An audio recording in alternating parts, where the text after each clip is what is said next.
In July 1991, regulators around the world closed a bank that operated in 73 countries. For many customers, the news felt impossible. BCCI had impressive offices, wealthy clients, political connections, and almost 1 million depositors. It looked global, powerful, and safe. But behind that image was one of the largest banking frauds ever uncovered.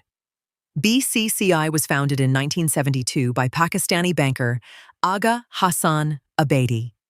Its public mission was attractive: create an international bank that would serve developing countries and customers often ignored by major Western institutions.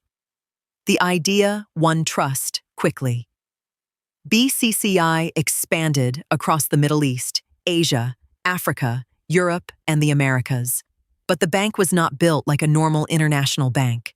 Its legal structure was divided mainly between Luxembourg and the Cayman Islands, while much of its management operated from London. Different parts of the group used separate companies, affiliates, nominees, and records. No single regulator could easily see the whole bank. That complexity was not just confusing, it became a shield. Imagine trying to inspect a house when every room has a different owner, a different set of books, and a different authority at the door. Each regulator saw only one piece. BCCI's senior leadership could move money and losses between entities, making the full picture extremely difficult to follow. Inside the bank, serious losses were hidden instead of reported honestly. Investigators later found fictitious profits, bogus loans, false confirmations, off-the-books transactions, and deposits that were not properly recorded.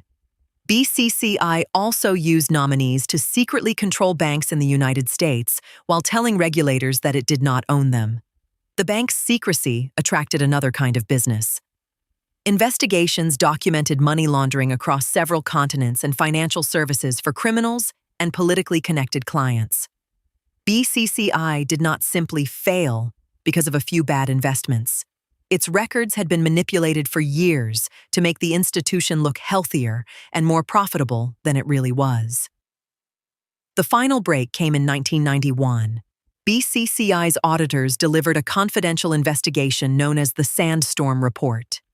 It described widespread fraud and manipulation and showed that the bank's true financial position was extremely difficult to reconstruct. On July 5th, regulators moved against BCCI in several countries and closed its operations. For ordinary customers, the result was immediate. Accounts were frozen. Families, retirees, companies, and public institutions suddenly had to prove what money belonged to them inside a bank, whose own records could not be trusted. Liquidators eventually recovered part of the missing funds, but the process lasted for years and many creditors suffered losses and long delays. The most important lesson is not that every international bank is dangerous. It is that prestige is not the same as transparency. A large office network, famous clients, and powerful connections cannot replace clear accounts and effective supervision. Before trusting any financial institution, ask simple questions. Who regulates the entire group? Are its financial statements consolidated and independently audited? Can you clearly identify who owns it and where your money is held?